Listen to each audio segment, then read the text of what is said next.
నమస్కారం welcome to 108 news Telugu నా పేరు గౌరీ ముందుగా బులెటిన్ లో హెడ్లైన్స్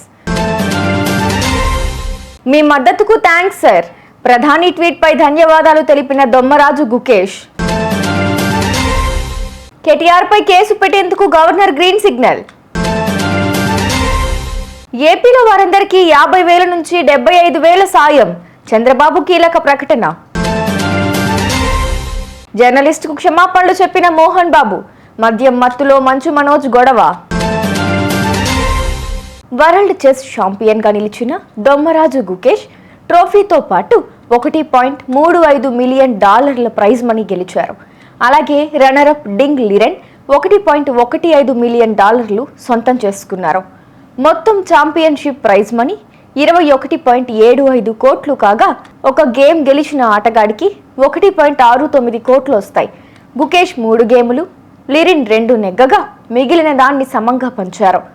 గుకేష్ విజయం పట్ల పీఎం మోదీ హర్షం వ్యక్తం చేస్తూ ట్వీట్ చేశారు. అసమాన ప్రతిభ, కృషి, సంకల్పంతోనే విజయం సాధ్యమైందని గురువారం అభినందించారు. దీనిపై వరల్డ్ చెస్ ఛాంపియన్ గుకేష్ స్పందించారు. మీరిచ్చిన మద్దతు, ప్రోత్సాహకానికి ధన్యవాదాలు సార్ అని రీట్వీట్ చేశారు.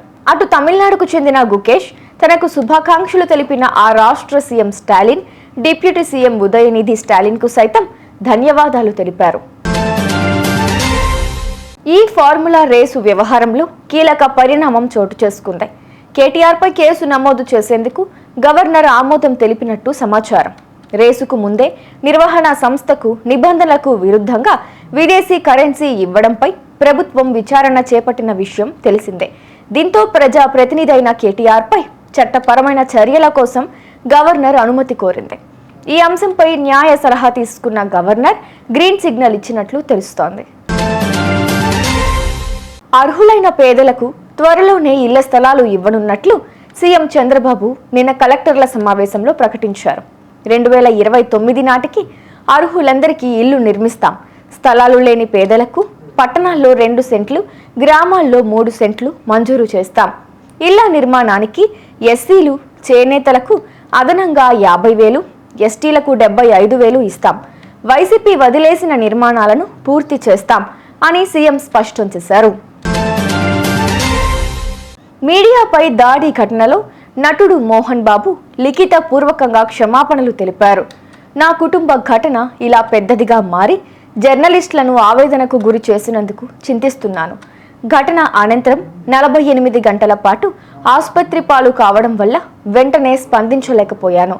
ఆ రోజు ఆవేశంలో జరిగిన ఘటనలో జర్నలిస్టు గాయపడటం చాలా బాధాకరం. ఆయన కుటుంబానికి మనస్ఫూర్తిగా క్షమాపణలు చెబుతున్నాను అని పేర్కొన్నారు.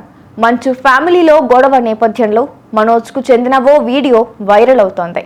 ఆయన మద్యం తాగి ఓ వ్యక్తితో గొడవ పడుతుండగా మోహన్ బాబు సముదాయిస్తున్నట్లు అందులో ఉంది. అయితే ఇది ఎక్కడ, ఎప్పుడు జరిగిందనేది తెలియరాలేదు. ఫ్యామిలీ గొడవల సందర్భంగా ఎవరో ఈ వీడియోను ఇప్పుడు విడుదల చేశారని నెటిజన్లు చర్చించుకుంటున్నారు. చూసారుగా, ఇవి ఇవాల్టి బులెటిన్ అప్డేట్స్. మరో బులెటిన్తో మళ్ళీ మీ ముందుకు వస్తాను. అంతవరకు కీప్ వాచింగ్ 108 న్యూస్ తెలుగు.